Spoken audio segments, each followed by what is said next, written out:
आज हमने chapter number 18 atomic and nuclear physics के न्यूमेरिकल प्रॉब्लम्स करने हैं, जिसमें जो क्वेश्चन नंबर 1 है उसका डाटा कुछ इस तरह है। The half life of nitrogen is 7.3 second. तो हाफ लाइफ को टी हाफ लिखते हैं। Half life of nitrogen is equal to 7.3 second. A sample of this nuclide of nitrogen is observed for 29.2 second. 29.2 second के लिए हमने उसको observe किया, क्योंकि उसने हर 7.3 सेकेंड के बाद डिके होना है उसका नाइट्रोजन 716 का। तो 29.2 सेकेंड के बाद उसके रिमेनिंग एटम्स कितने रह जाते हैं।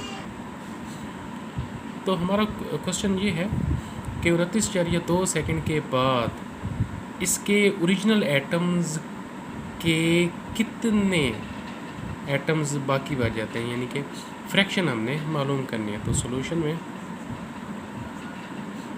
सबसे पहले तो हम फाइंड आउट करेंगे कि इसकी नंबर ऑफ हाफ लाइव्स कितनी है, कि 29.2 सेकेंड तक इसकी हाफ लाइव्स कितनी हो जाती हैं।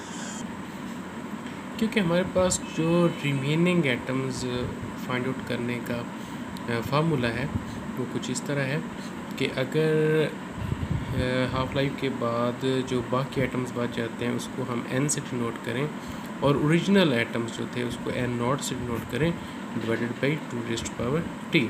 ये फार्मूला है। इसमें ये जो t है ये वो चीज़ है कि कितनी हाफ लाइफ्स गुजर चुकी हैं। तो इस क्वेश्चन में हम चेक करते हैं कि कितनी हाफ लाइफ्स गुजर गई हैं 29.2 सेकेंड तक, यानी कि ओरिजिनल एटम्स में ये मैं कहता हूँ कि ये ओरिजिनल एटम्स हैं, ठीक है। तो इसकी जो फर्स्ट हाफ लाइफ गुजरेगी, यानी कि 7.3 सेकेंड बाद ये इसकी फ़र्स्ट हाफ लाइफ होगी। तो 7.3 सेकेंड के बाद इसके जो एटम्स बाकी बच जाएंगे इसके हाफ टूट जाएंगे n0/2 बच जाएंगे, ठीक है। और फिर इसकी नेक्स्ट हाफ लाइफ यानी कि 7.3 सेकेंड, नेक्स्ट 7.3 सेकेंड के बाद इसका फिर डिके होगा, तो n0 इस n0/2 का फिर हाफ हो जाएगा, यानी कि n0/4 हो जाएगा। तो ये सेकेंड हाफ लाइफ होगी। फिर इसके बाद नेक्स्ट हाफ लाइफ में फिर यानी कि 7.3 सेकेंड के बाद इसकी अगेन थर्ड हाफ लाइफ होगी, और इसमें जो इसके n0/4 है इसके हाफ एटम्स बाकी बच जाएंगे n0/18। और इसी तरह जब हम फिर नेक्स्ट हाफ लाइफ की बात करेंगे 7.3 सेकेंड के बाद इसकी फोर्थ हाफ लाइफ होगी, तो इसमें नंबर ऑफ़ एटम्स जो होंगे n0/8 का हाफ, यानी कि n0/16 हो जाएंगे। तो हम यहाँ से लेकर यहाँ तक टोटल सेकंड्स चेक करते हैं कि कितने हैं। तो 7.3 + 7.3 + 7.3 + 7.3, तो ये बनते हैं टोटल 29.2 सेकेंड बनते हैं, यानी कि 29.2 सेकेंड्स तक 4 हाफ लाइफ्स गुजर जाती हैं। तो ये 4 हम इस फार्मूले में पुट करेंगे तो हमारे पास फ्रैक्शन आ जाएगी n = वैसे ये भी फ्रैक्शन ही है ये वाली, कि 4 हाफ लाइफ्स के बाद, यानी कि यहाँ से लेकर यहाँ तक टोटल 29.2 सेकेंड्स हो गए। तो यहाँ तक पहुँचने में ओरिजिनल एटम्स का 16th बाकी बच जाएगा। इसको इस फार्मूले के ज़रिए भी हम देख सकते हैं n0/2⁻t। t जो है नंबर ऑफ़ हाफ लाइव्स है, तो 4 हाफ लाइव्स गुजर चुकी हैं, तो ये आ जाएगा n0/16। तो n0/16 इसमें n = 1/16 एंड टोटल एटम्स का 1/16, ये बाकी फ्रैक्शन बच जाएगी। चलें जी क्वेश्चन नंबर 2 पे आते हैं। तो क्वेश्चन नंबर 2 में ये है कि cobalt 60 is a radioactive element with half life of 5.25 years. Half life is equal to 5.25 years. Cobalt. What fraction of the original sample will be left after 26 years? तो time of observation क्या है? Time of observation है जी 26 years. 26 years के बाद हमने बताना है कि ओरिजिनल एटम्स का कितना बच जाएगा बाकी, तो वो फ्रैक्शन हम मालूम करेंगे।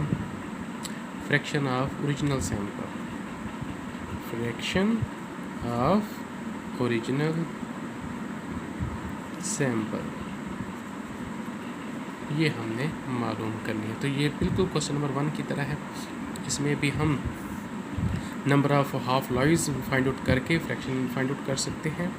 इस तरह हमने पहले फार्मूला देखा था, n = n0/2t। ये जो t है ये आपको नंबर ऑफ हाफ लाइव्स यानी कि हाफ लाइव्स की तादाद बताएगा। t = number of half lives, half life की तादाद बताता है कि टोटल कितनी 26 ईयर्स तक, 26 साल तक कितनी हाफ लाइफ गुजर चुकी हैं। तो इसमें हम कहते हैं कि स्टार्ट में जब ओरिजिनल एटम्स हैं तो ओरिजिनल एटम्स पहली हाफ लाइफ के बाद टी हाफ लाइफ कब होगी? 5.25 ईयर्स के बाद, 5.25 ईयर्स के बाद इसके हाफ एटम्स बाकी रह जाएंगे, n0/2 ओरिजिनल एटम्स का हाफ हो जाएगा। फिर अगले 5.25 साल के बाद इन n0/2 का हाफ यानी कि n0/4 बाकी रह जाएगा।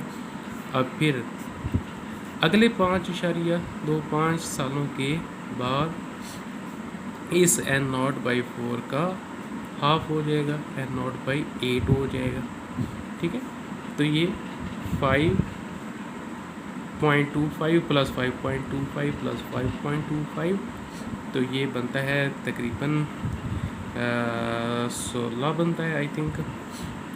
5.25 प्लस 5.25 10.5 प्लस 5.25 15.25 16 से कम बनता है। तो अब नेक्स्ट 5.25 सालों के बाद इसकी फिर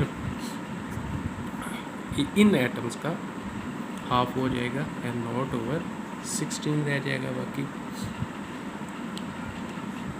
तो ये कितना हुआ था?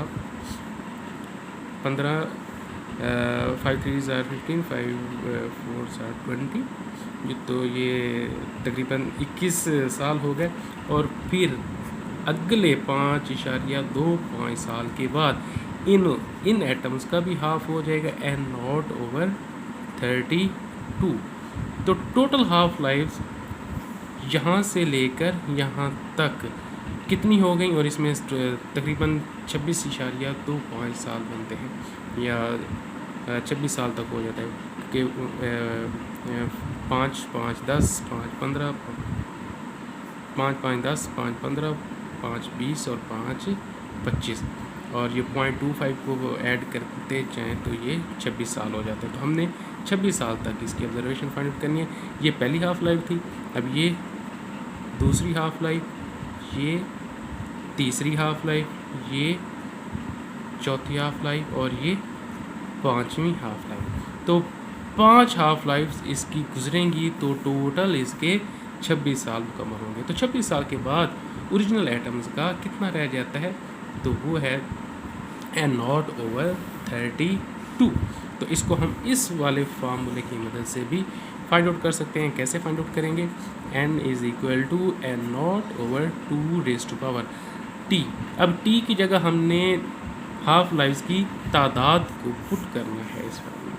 हाफ लाइफ की तादाद तो 5 हाफ लाइफ गुजर चुकी है, 2⁵, तो ये आ जाएगा n = n0/32 या फिर n = 1/32 n0। तो एन नॉट का 1/32 ये फ्रैक्शन बाकी एटम्स की बच जाएगी आफ्टर 26 ईयर, 26 साल के बाद। हमारा क्वेश्चन नंबर 3 है carbon 14 has a half life of 5730 साल।